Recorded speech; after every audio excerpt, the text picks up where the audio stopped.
If you're having trouble starting your Stihl chainsaw, this video will show you the right way to start it.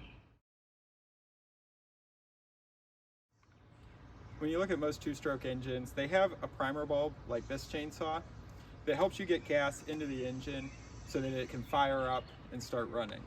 Now, if you notice, Stihl chainsaws do not have that primer bulb. What they do instead is they use the choke as the primer function.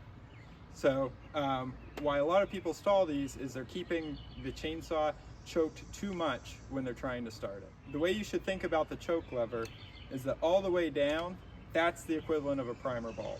Every time you pull this string, you're priming the engine.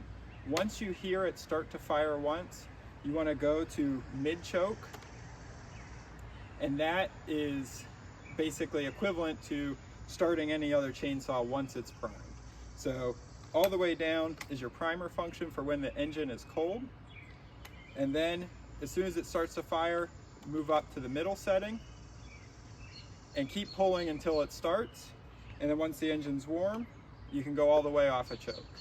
If your engine's hot, don't choke it all the way down if you've just been running it and shut it off recently, because you're just going to flood your engine. If you flood your engine, check out the video I have right here that shows you how to clear a flooded engine without any tools.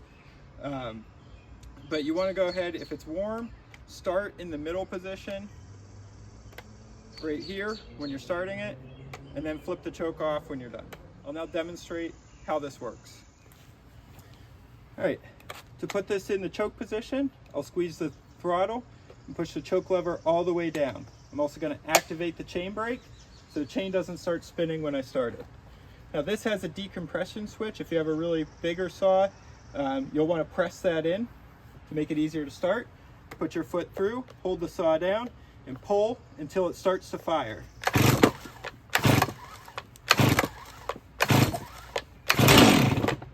That means that it's now got enough fuel in there, and any more pulls I do right now, it's just going to flood my engine. Move up to the mid-choke position and keep pulling until it starts.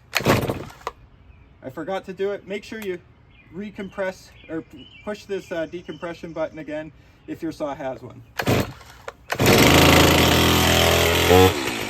If you found this video helpful, give me a thumbs up and tell me about it in the comments. You can also subscribe to my channel for more helpful tips. Thanks.